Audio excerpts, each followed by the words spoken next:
હવે ભારતીય જનતા પાર્ટીએ તો આમ તો ઘણા સમયથી શરૂ કરી દીધી છે તૈયારી જબરજસ્ત, અને આજે અને આવતીકાલે 2 દિવસે ભાજપની પાર્લામેન્ટરી બોર્ડની બેઠક મળવાની છે.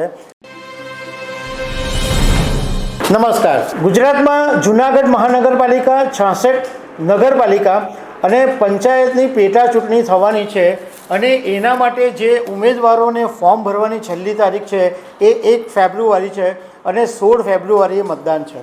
હવે ભારતીય જનતા પાર્ટીએ તો આમ તો ઘણા સમયથી શરૂ કરી દીધી છે તૈયારી જબરજસ્ત, અને આજે અને આવતીકાલે 2 દિવસે ભાજપની પાર્લામેન્ટરી બોર્ડની બેઠક મળવાની છે. પરંતુ એની સામે કોંગ્રેસે તો એના જે બધા હોદ્દેદારો છે એમને બોલાવીને કોરા મેન્ડેટ આપી દીધા છે. તો આના વિશે હું તમારી સાથે વાત કરીશ. મારું નામ રાજેશ શાહ છે અને તમે જોઈ રહ્યા છો ગુજરાતના સૌથી મોટા ડિજિટલ ન્યૂઝ પ્લેટફોર્મ ખબર છે.com.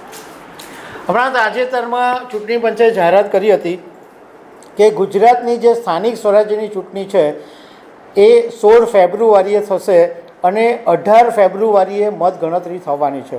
અને આના માટેનો જે આખો કાર્યક્રમ છે એમાં 1 ફેબ્રુઆરીએ ફોર્મ ભરવાની છેલ્લી તારીખ છે, 3 ફેબ્રુઆરીએ ફોર્મની તપાસણી થશે, 4 તારીખે ફોર્મ પરત ખેંચવાની તારીખ છે અને એ પછી 16 ફેબ્રુઆરીએ મતદાન થવાનું છે.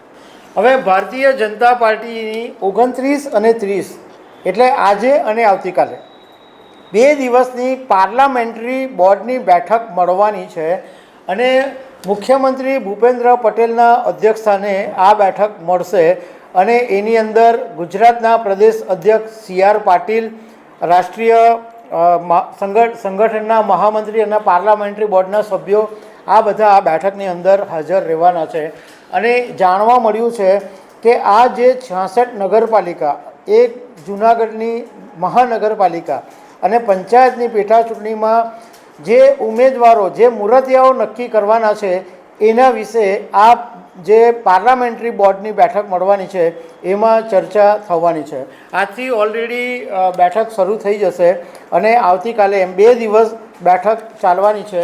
અને એ સિવાય બી કદાચ બીજા મુદ્દાઓ પર પણ ચર્ચા થશે, પણ મુખ્ય મુદ્દો એ છે કે આ ચૂંટણીમાં કોને કયા મુરતિયાને મેદાનમાં ઉતારવો. હવે બીજી તરફ કોંગ્રેસે પોતાના ઉમેદવાર છે એને હાલમાં જાહેર કરવાને બદલે જિલ્લા અને મહાનગરપાલિકાના જે સંગઠનના હોદ્દેદારો છે એને બોલાવી લીધેલા, અને એ બધા જ જે હોદ્દેદારો છે એમને 2 થી 3 મેન્ડેટ આપી દેવામાં આવેલા, અને એમને એમ કીધેલું કે સ્થાનિક લેવલે તમે ચર્ચા કરી અને એ ઉમેદવારોની પાસે ફોર્મ ભરાવી દેજો. તો દર્શક મિત્રો, આવી અનેક વાતો સાથે અમે તમને મળતા રહીશું. Thank you very much.